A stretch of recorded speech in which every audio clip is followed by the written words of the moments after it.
Evo, nalazimo se u muzeju Apoksiomena u Malome Lošinju, jednom vrlo jedinstvenom muzeju na Mediteranu i u cijelome svijetu. I cijeli muzej priča priču o antiknoj grčkoj statui pronađenoj u blizini našega otoka pred više od 25 godina.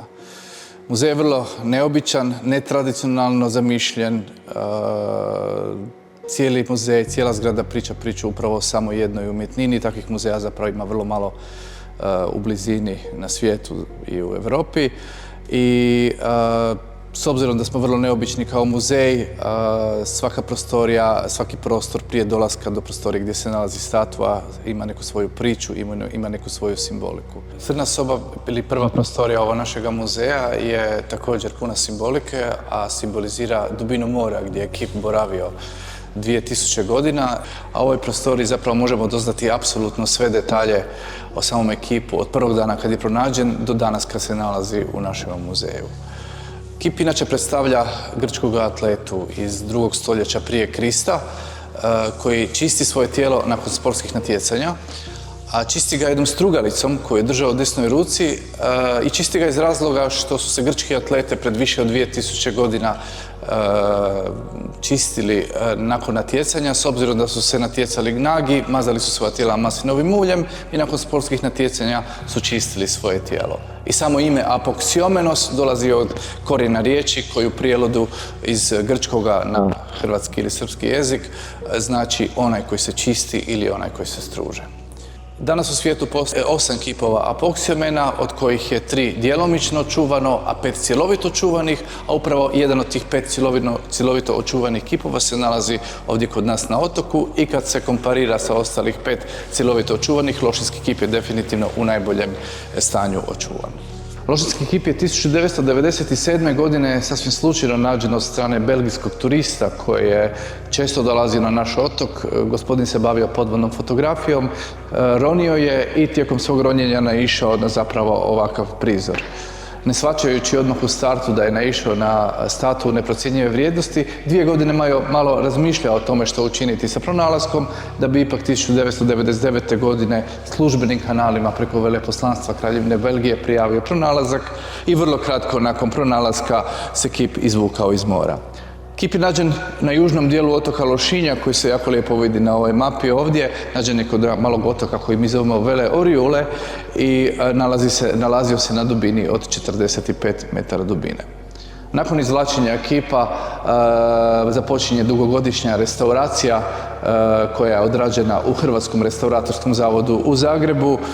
Na kipu radi međunarodni tim eksperata iz Italije i Hrvatske i cijela restauracija traje punih 7 godina iz razloga što je restauracija odlučena odraditi se samo mehaničkim alatima, a ne korištenjem kemikalija.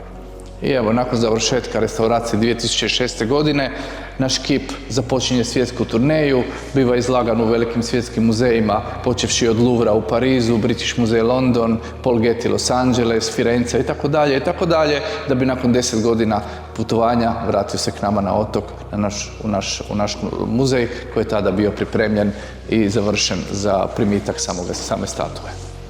Prije nego što su kip ubacili u more, kip je bio u skladištu u Staroj Grčkoj čekajući ukrcaj na taj brod s kojeg su ga bacili u more.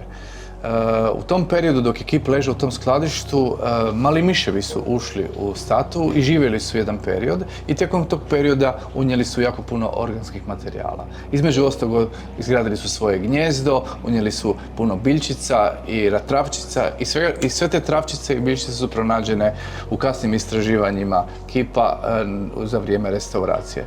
Zahvaljujući tim biljkama i materijalima pronađenim u samom ekipu, došli smo do spoznaje koliko je kip bio star kad je bačen u more i kada je bačen u more. Šarena soba je vrlo zanimljiv prostor u kojem gledamo dokumentarni film koji priča priču o pronalasku kipa, o samoj restauraciji kipa i svim radnjama koje su uslijedile nakon završetka restauracijskih poslova. Ali sama soba je vrlo interesantna zato što i dalje puna simbolike, predstavlja dubinu mora, predstavlja zapravo dno mora. Okruženi smo algama, morskim biljkama, a materijal kojim je obložena ova prostorija je vuna nekih 650 kila vune je upotrebljeno za izraditi ovu sobu i evo sve je ručno rađeno, tako da bi eto našim posjetiteljima dalo jedan zanimljiv prostor u kojem mogu uživati u dokumentarcu prije nego što se susretnu sa samom statuom. Žuta soba ili medijska soba, posljednja soba prije nego što se uđe u prostoru gdje se nalazi statua. Eto, ovdje smo izložili i prikazali 25 godina povijesti kroz sve ove novinske članke. Svi ovi članci pričaju priču o kipu od samog trena kad je nađen do danas kad se nalazi u muzeju. I soba je živa, jer svaki puta kad naiđemo na članak koji je nama zanimljiv, mi taj članak lijepimo na ove zidove i na taj način upotpunjujemo ovu našu priču. Najbrojniji su hrvatski i talijanski članci, a nakon toga svi ostali članci tipa njemački, engleski, francuski i tako dalje. S obzirom da u sobi gdje je kip izložen postoje pravila koje svi naši posjetitelji moraju pratiti, jedno od pravila koje je možda najnepopularnije je da se fotografirati kip u prostoriji ne može. Ali eto, zato postoje 3 prozora kroz koji se kip vidi iz drugih soba u 3 različite perspektive i kroz te prozorčiće i kroz to staklo je fotografiranje dozvoljeno. Evo, upravo u ovoj prostoriji je prvi kip, vrlo neobična perspektiva iz ovako jedne mišje perspektive. Trebamo se stati na prostor koji je označen na podu i jednostavno pogledati u plafon. I ovo je naš prvi susret sa statuom.